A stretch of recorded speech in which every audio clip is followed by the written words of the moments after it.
রাসূল পাক সাল্লাল্লাহু আলাইহি ওয়াসাল্লাম একটা চাদর গায়ে দিয়ে, ওখানে মাওলা আলী ছিলেন, ফাতেমা ছিলেন, হাসান হোসেন ছিল।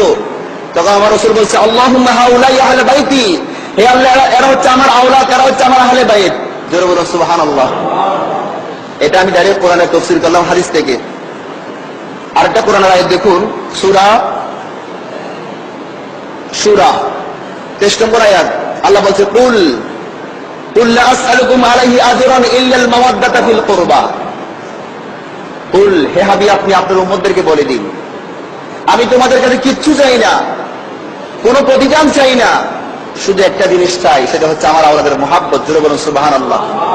আমার ভাইয়েরা, এই আয়াত যখন নাযিল হলো, হযরত আব্দুল্লাহ ইবনে আব্বাস রাদিয়াল্লাহু তাআলা আনহু আমার নবীকে প্রশ্ন করেন, ইয়া রাসূলুল্লাহ, ইয়া হাবিবাল্লাহ, আপনার আওলাদ কারা?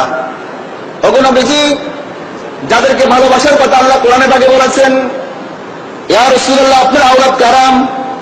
আমার রাসূল বলছে, আমার আওলাদ হচ্ছে হযরত আলী, ফাতেমা, আমার আওলাদ হচ্ছে ইমাম হাসান হোসেন। জোরে বলুন সুবহানাল্লাহ।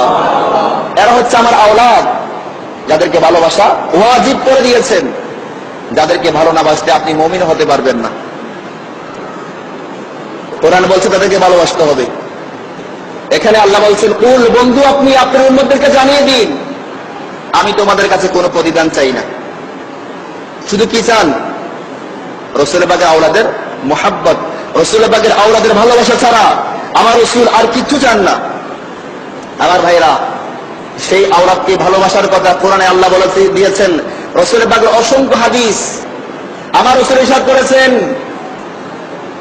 عن أبي هريرة رضي الله تعالى عنه قال قال رسول الله صلى الله عليه وسلم من أحبهما فقد أحبني। যে আমার হাসান হোসেনকে মহব্বত করলো, সেই মূলত আমি রাসূলকে মহব্বত করলো। জোরে বলুন সুবহানাল্লাহ।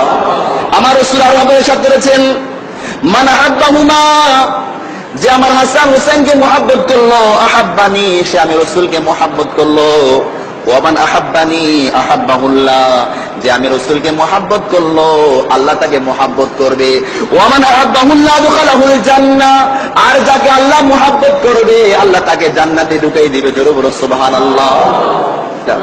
আমার ভাইরা, কোরআন পাকে স্পষ্ট করে দিয়েছেন, ও আমার উম্মতেরা, আমি তোমাদের কাছে কোনো প্রতিদান চাই না। আমি যখন দুনিয়াতে আগমন করেছি, ইহুদিরা আমাকে, কাফেররা আমাকে অনেক ভালোবাসতো, কাফেররা আমাকে আলামিন উপাধি দিয়েছে, অনেক মহব্বত করতো, আমার কাছে অনেক কিছু আমানত। যখনই মাত্র আমি ইসলামের দাওয়াত দেওয়া শুরু করে দিলাম, যখনই মানুষের কাছে কালিমার দাওয়াত দিলাম, তখন আমি সবার দুশমন হয়ে গেলাম। আমাকে তারা অনেক মেরেছে। এমনকি আমি যখন নামাজের মধ্যে সেজদাতে যেতাম, নামাজের মধ্যে সেজদাতে গেলে তারা ওটের ভুঁড়ি এনে আমার গর্দানের উপর চাপিয়ে দিত। আমাকে অনেক প্রহার করেছে, অনেক মেরেছে। এই ইসলামকে কায়েম করার জন্য, ইসলামকে প্রতিষ্ঠা করার জন্য দমদান শহীদ করে দিয়েছি। এই ইসলামকে প্রতিষ্ঠা করার জন্য আমি তাইফের জমিনে রক্ত দিয়েছি। ও উম্মতেরা, আমি তোমাদের জন্য অনেক কষ্ট করেছি, অনেক মেহনত করেছি ইসলামকে কায়েম করতে গিয়ে। এর বিনিময়ে, এর প্রতিদান আমি তোমাদের কাছে কিচ্ছু চাই না। অনেক মেহনত করেছি, তার প্রতিদান চাই না। শুধু একটা জিনিস চাই, সেটা হচ্ছে আমার আওলাদের মুহাব্বত। জোরে বলুন সুবহানাল্লাহ। এখন দেখুন, যারা রাসূল পাকের আওলাদকে ভালোবাসে, তাদের জন্য আমার রাসূল দোয়া করেছেন। তাও হাদিস শরীফ হযরত উসামা রাদিয়াল্লাহু তাআলা আনহু বয়ান দিচ্ছেন, রাসূল পাক সাল্লাল্লাহু আলাইহি ওয়াসাল্লাম দোয়া করলেন কাদের জন্য? যারা আওলাদকে মুহাব্বত করে। আমার নবী দোয়া করছে, আল্লাহুম্মা ইন্নী উহিব্বুহুমা ফাহিব্বাহুমা ওয়া হিব্বা মান ইউহিব্বুহুমা। হে আল্লাহ, আমি আমার আওলাদকে ভালোবাসি। ও আল্লাহ, আমি আমার হাসান হোসেনকে ভালোবাসি। আল্লাহ, তুমি তাদেরকে ভালোবাসো। কিয়ামত পর্যন্ত আমার যে সমস্ত উম্মতেরা তাদেরকে ভালোবাসবে, তুমি তাদেরকেও ভালোবাসো। জোরে বলুন সুবহানাল্লাহ। আমার ভাইরা, নবীর দোয়া হচ্ছে কবুল। নবীর হচ্ছে মুস্তাজাবুদ দাওয়া। যারা যখন দোয়া করার সাথে সাথে কবুল হয়ে যায়, আমার নবী দোয়া করলেন, যারা আমার আওলাদকে মহব্বত করবে, আল্লাহ তুমি তাদেরকে মহব্বত করো। কিয়ামত পর্যন্ত যে সমস্ত আমার উম্মতেরা আমার হাসান হোসেনকে ভালোবাসবে, আমার হাসান হোসেনকে মহব্বত করবে, আল্লাহ তুমি তাদেরকেও মহব্বত করো। জোরে বলুন সুবহানাল্লাহ। তাহলে দেখুন, এই দোয়ার মধ্যে শামিল হতে চান কিনা আপনারা? এই দোয়ার মধ্যে শামিল হতে হলে কি করতে হবে? আহলে বাইতকে ভালোবাসতে হবে, আহলে বাইতকে মহব্বত করতে হবে। আহলে বাইতকে মহব্বত করলে আপনি রাসূল পাকের এই দোয়ার মধ্যে